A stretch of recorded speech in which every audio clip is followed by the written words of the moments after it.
Baik, terima kasih Pak Teguh. Oke, Eh, jadi harga Bank Niaga, Bank Buku 4 ya, ya, itu sekarang 1105 Pak, 1100-an. ya, Terus sebelum pandemi 5 tahun terakhir likuiditas selalu naik, laba bersih selalu naik, eh, terus bagi dividen juga 3 tahun terakhir. ya.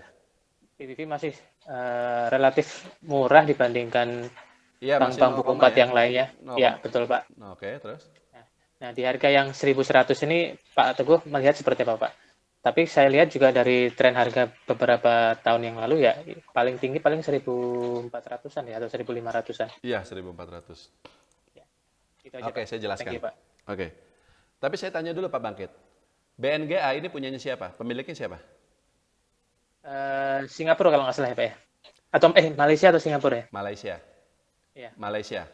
CIMB Berhad namanya. Nah, makanya di depannya itu ada CIMB Niaga. Kan dulu namanya Bank Niaga saja, nggak ada CIMB-nya. Tapi sekarang jadi Bank CIMB Niaga. Oke, jadi matikan mikrofonnya. Jadi Bank Niaga ini dulu punyanya orang Indonesia. Tapi sekitar krisis moneter 98 ya bangkrut ya. Jadi kemudian diselamatkan oleh pemerintah, tapi begitu udah diselamatkan ya dijual. Yang membeli itu ya asal Malaysia itu, CIMB itu, seperti itu. Nah, Bapak Ibu mungkin tidak memperhatikan. Tapi di negara manapun, jadi tidak hanya di Indonesia, pasti loh, pasti. Bank-bank terbesarnya itu adalah bank lokal. Tidak mungkin bank asing.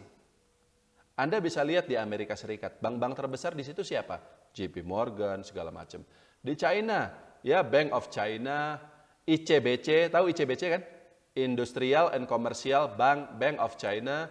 Kemudian ada CCB namanya, China Construction Bank. Lalu ABC, Agricultural Bank of China. Nah, di Indonesia bank-bank terbesarnya siapa? Ada 4. BCA, Mandiri, BRI, BNI. Mandiri, BRI, BNI itu yang punya siapa? Pemerintah. Itu BUMN. BCA yang punya siapa?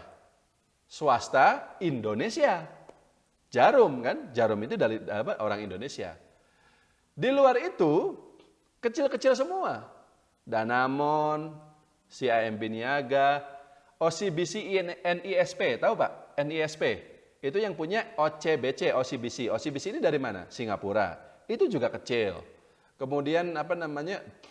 Pokoknya di luar itu kecil semua lah. Jadi yang besarnya itu hanya bank lokal saja. Kenapa demikian Pak? Kenapa? Nggak cuma di Indonesia, tapi di negara manapun, bank-bank terbesarnya itu adalah bank-bank lokal. Karena perbankan ini hubungannya sangat erat dengan perekonomian suatu negara. Dan pemerintah tidak mungkin menyerahkan ekonomi kita ke asing. Gitu. Jadi perbankan di Indonesia harus dikuasai oleh orang Indonesia. Termasuk di Amerika harus dikuasai oleh orang Amerika. Jadi meskipun di kita juga kan ada kantor cabang dari ICBC dari China itu punya kantor cabang di sini. Bank of China juga punya kantor cabang di sini. JP Morgan Amerika juga punya kantor cabang di sini. Itu bank-bank yang gede-gede banget loh. Atau di Eropa itu ada namanya bank asal asal Spanyol itu Bank Santander, Bank Swiss. Itu juga ada di Asia atau bahkan di Indonesia. Tapi meskipun mereka gede banget di negara asalnya, tapi di kitanya kecil-kecil banget gitu. Dan sebaliknya, Bapak Ibu tahu nggak kalau misalnya di Singapura juga ada Bank BNI, ya, bank kita ini, bank BNI. Di Hong Kong ada Bank BNI, tapi posisi mereka di sana kecil, kecil sekali, tidak ngaruh. Karena yang bank-bank terbesar di Singapura ya DBS, Development Bank of Singapore. Meskipun ada Bank Mandiri, meskipun ada Bank BNI di situ, tapi posisinya kecil. Nah, balik lagi ke BNGA, ya. BNGA ini karena sejak awal pemiliknya adalah bukan orang Indonesia melainkan Malaysia, maka sampai kapanpun dia tidak akan pernah menjadi bank besar. Dulu itu BNGA ini sama besarnya dengan BCA loh, jangan salah. Bank Niaga ini dulu gede loh. BCA gede iya, tapi Bank Niaga juga sama gede. Tapi setelah 20 tahun terakhir ya sejak Rismon sampai hari ini BCA naik terus BNGA di situ-situ saja. Kenapa? Karena ada batasan-batasan tertentu yang bikin mereka itu jadi tidak seleluasa BCA untuk apa namanya, melakukan ekspansi usahanya. Contoh, kalau misalnya perusahaan-perusahaan BUMN, konstruksi, atau perusahaan gas negara, atau Antam segala macam butuh pinjaman, mereka pinjamnya kemana sih? Ya ke bank BUMN juga gitu. Ataupun ke bank swasta tapi bank milik Indonesia, BCA. BNGA susah kalau ngasih pinjaman ke mereka, karena ya posisi sebagai bank milik asing itu. Karena itulah jadi susah berkembangnya gitu. Di sisi lain, kalau dibilang jelek, enggak juga. Dia cuma tidak semenguntungkan BCA gitu. Dia untung tapi untungnya kecil banget.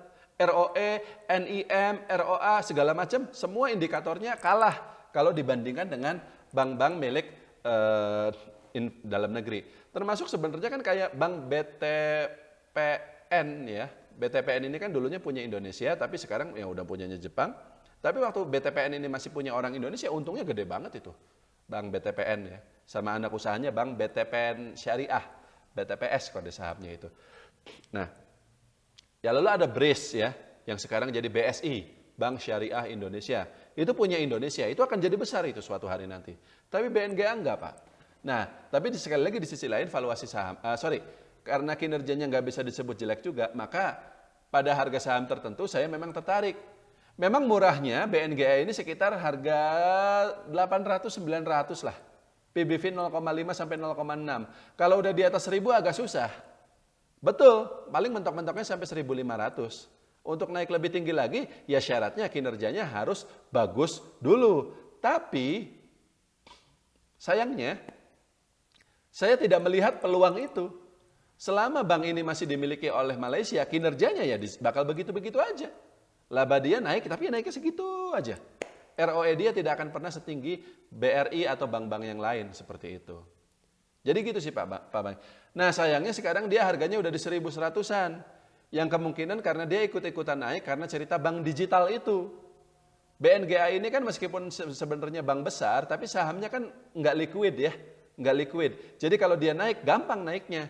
Ya naik dia dari dulu 900 sekarang udah 1.100. Tapi kalau udah di harga segini saya udah nggak berani lah. Saya udah nggak sarankan. Mending tunggu nanti aja ketika cerita bank digital itu hilang. Saham-saham bank-bank kecil yang nggak jelas pada turun lagi, harusnya BNGA juga ikut turun. Nah kalau udah di harga 900-an ya baru kita lihat lagi gitu. Seperti itu Pak Bangkit, cukup ya?